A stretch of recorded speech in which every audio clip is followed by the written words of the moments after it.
E aí, galera, beleza?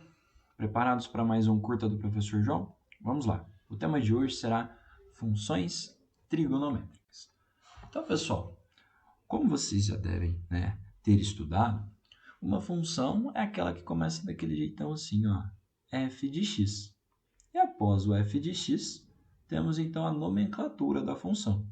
Então, vocês já devem ter visto uma função do primeiro grau, que ela é do formato ax mais b. Uma função do segundo grau, que ela é do formato ax ao quadrado mais bx mais c. Uma função do formato exponencial, que pode ser, por exemplo, a elevado a x. Uma função logarítmica, que pode ser log de x numa base a. Enfim, vários tipos de função. Hoje, veremos as funções que envolvem a parte de trigonometria, que seria a função seno de x, a função cosseno de x e a função tangente de x. Para ficar mais fácil de vocês entenderem, vou mostrar para vocês agora um simulador, ok? Então veja aqui, ó, seno de x, cosseno de x e tangente de x. Aqui eu só inverti a ordem, mas não deixa de ser uma função. Lembrem que f de x, em todas as vezes, a gente pode chamar ele também o quê?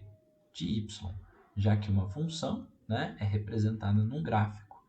O x seria a nossa variável livre e o y a nossa variável dependente. Então, de acordo com os valores de x, descobrimos valores de f de x, ou seja, de y, e construímos os nossos gráficos. Vamos lá. Aqui, pessoal, como podemos ver, as funções elas são criadas a partir das organizações dos pontos de seno e cosseno, dos valores de seno e cosseno. Então, vejam só isso aqui. Ó. Eu tenho aqui meu círculo trigonométrico, aonde que eu coloco, eu tenho tanto meus ângulos especiais, e aqui o que acontece? Conforme eu vou movendo a minha bolinha vermelha, ó, veja que aqui, nesta região aqui ó, na esquerda, mostra qual que é o ângulo, o seu valor de cosseno e o seu valor do seno, que é a coordenada x e a coordenada y. Então, o que acontece? Conforme eu vou movendo os valores, ó, eu tenho os valores de cosseno desde 0 graus, que ó, cosseno de 0 graus é 1, até uma volta completa, que seria 360 graus, que voltaria aqui. Vocês podem perceber ó, que conforme eu vou movendo a bolinha no círculo, ela vai se movendo ali ó, embaixo no gráfico da função. Ou seja, o gráfico de uma função trigonométrica é a organização desses valores. Então, ó, cosseno de 0 é 1, cosseno de 90 é 0, cosseno de 180 menos 1. E aí eu vou preenchendo. E quando eu dou uma volta completa, eu volto aqui a repetir a mesma figura, o mesmo desenho. E assim por diante. Então, a construção de uma função, nada mais, nada menos, é a organização de infinitos pontinhos de valores de cosseno, seno ou tangente. Aí, como vocês podem ver, o que acontece? Ó? Aqui, nós temos o valor da tangente. Então, eu tenho tangente ó, até quase 90 graus e até quase 270 graus. Veja ó, que a minha flechinha cresce. A hora que a gente se aproxima de 90 graus, ó, fica esse pontilhado. Por quê? Porque não existe tangente de 90. Nem tangente ó, de 270, que são os ângulos que não tem tangente. Por isso que o período dela vai acontecer ó, de 180 em 180 graus. Enquanto nas outras, o período acontece de 360 em 360 graus. Que a gente, em outras palavras, podemos chamar de 2π em 2π, porque a gente tem a representação tanto em graus quanto em radianos, ok? Voltando para os slides, então, Como vocês viram, pessoal, nós temos, né, gráficos específicos de seno, cosseno e tangente, e eles são organizados pelos valores de seno, cosseno e tangente dos ângulos. Porém, né, as funções não aparecerão apenas como seno, cosseno e tangente desse jeitinho que vocês estão vendo. Elas aparecerão com parâmetros. Então veja que uma função do primeiro grau, às vezes ela aparece assim, ó, f de x é igual a 2x. Ou uma função do segundo grau aparece f de x é igual a x ao quadrado menos 5x mais 6. Então, esses parâmetros são esses coeficientes que acompanham as nossas incógnitas. Então, uma função trigonométrica, em sua realidade, o formato dela é assim, ó. F de x é igual a mais b vezes seno de cx mais d. A do cosseno, a mesma coisa. F de x é igual a A mais B vezes seno não, né? Cosseno agora, desculpa. Cosseno de cx mais d também. E a função tangente, mesma coisa. Seria f de x é igual a A mais B vezes tangente de cx mais d. Ok? Aquele pontinho ali só foi um errinho de escrita. Então, vamos para um software chamado Desmos, para vocês verem, né, para que serve cada parâmetro desses, né, e os seus impactos que tem na função. Vamos lá. Vejam só, pessoal, as funções trigonométricas, como as outras funções, podem ser representadas com gráficos. Então, a gente tem aqui a função seno de x, podemos ter a função cosseno de x e também temos a função tangente de x. Fora, né, as funções das razões trigonométricas secundárias. Mas vamos por partes. Vamos entender o funcionamento de cada uma delas. Então, prestem bem atenção. Vocês podem ver que a função seno, ó, ela começa a partir do zero e tem, vamos dizer assim, uma corcova para cima e uma corcova para baixo. E repete, né, esse mesmo desenho várias e várias vezes. Então, essa repetição dos desenhos é o que nós chamamos de períodos. Então, veja que ela vem aqui, né, e depois repete novamente. E isso acontece infinitamente. Então, a gente pode falar que o domínio dessa função são os números reais, porque lembre-se que o domínio está relacionado a todos os valores utilizados no eixo do x. Quando a gente troca um pouquinho aqui e pega a função cosseno, veja que o funcionamento dela é um pouquinho diferente. Ó.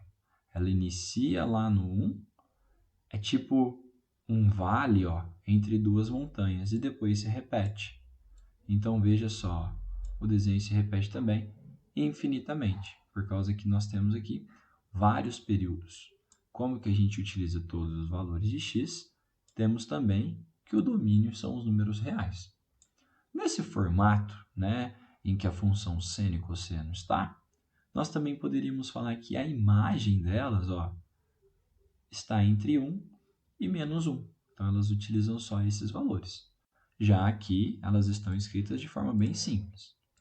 E quando a gente fala da função tangente, vejam só, a gente tem aqui uma periodicidade também, a gente pode ver que isso se repete, né, com um certo padrão, só que dessa vez, ó, nós temos a imagem sendo, né, os reais, porque usa todos os valores de y, e o domínio não vai ser todos os números reais, ele vai falhar em alguns pontos, já que não existe tangente nem de 90, nem de 270 graus.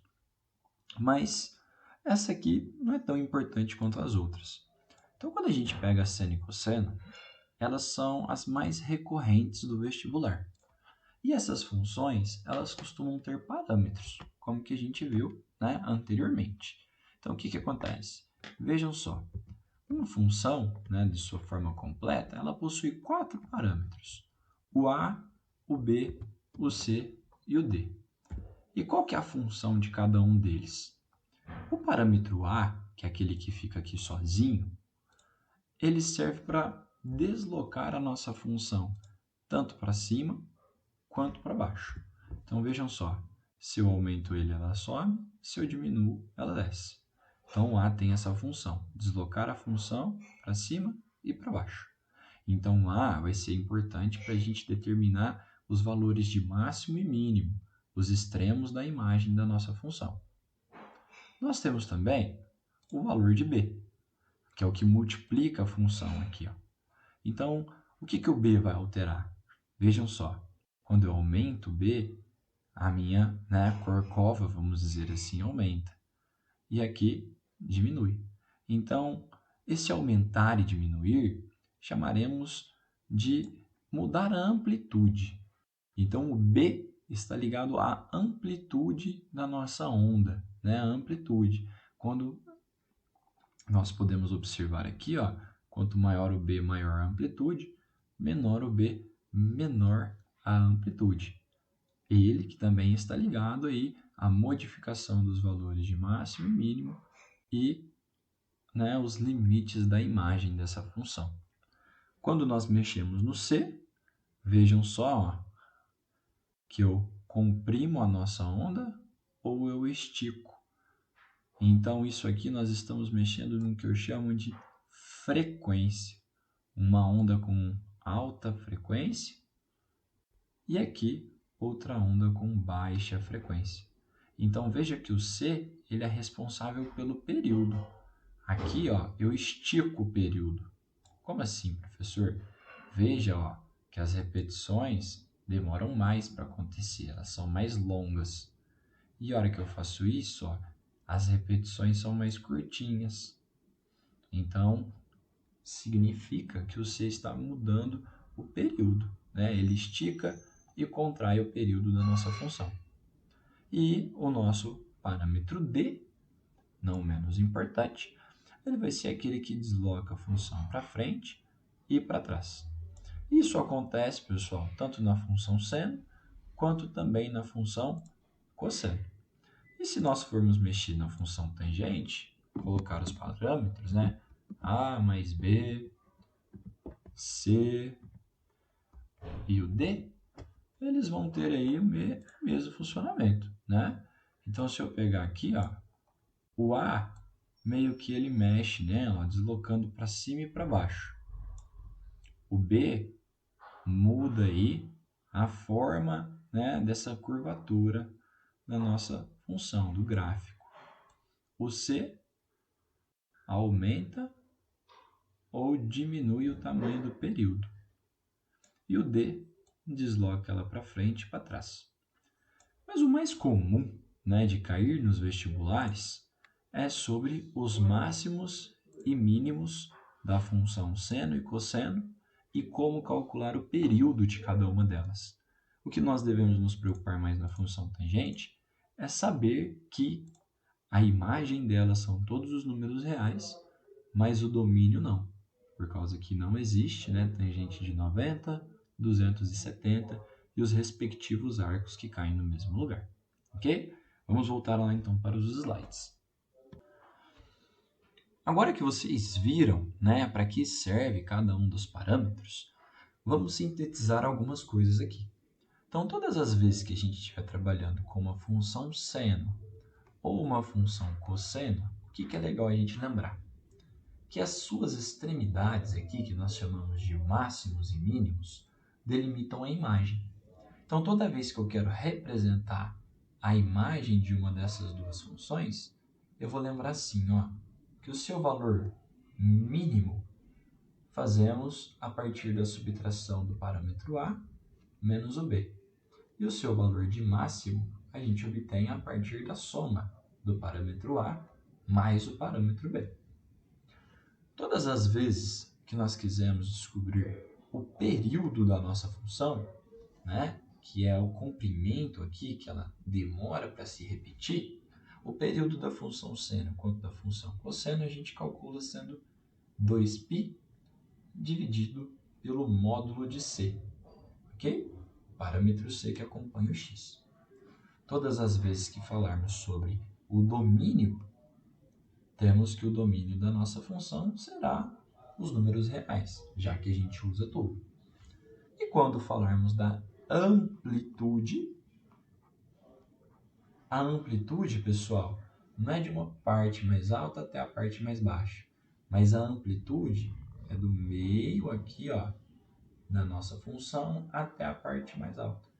Então, esse tamanho aqui, ó, eu posso chamar de B, e esse tamanho aqui também eu posso chamar de B, porque o B, ele representa a nossa amplitude. E a coordenada A é a coordenada que divide, ó, a nossa função de maneira simétrica. Então, por exemplo, né, nesse desenho, poderíamos considerar que o B vale 1, porque ó, a amplitude da onda é 1, e o valor de A é 0, já que o meinho da nossa onda passa pelo 0. Na onda de baixo, a mesma coisa.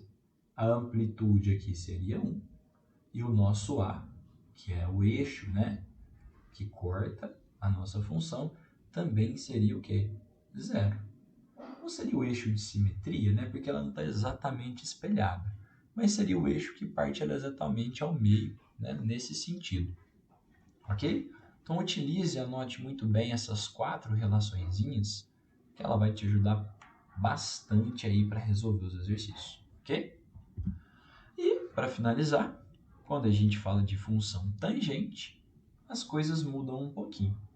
Na tangente, nós temos que a imagem dela será os números reais, já que eu uso todos os valores ó, de y. Então, não teremos valores de máximos e mínimos. O período dela é um pouco menor. A gente define ele sendo π dividido pelo módulo de C. Veja só, vocês viram, né, lá naquele outro software anteriormente, que não existe nem tangente de 90, nem tangente de 270, por isso. E quando a gente for escrever o domínio dela, nós vamos falar assim, ó, que são todos os x's pertencentes aos reais, tal que o nosso x seja diferente de 90 graus, mais as rotações de 180 em 180 graus, com o nosso k, né, pertencente aos números inteiros. Então, essa expressão aqui, ó, x diferente de π sobre 2 mais kπ, significa o quê?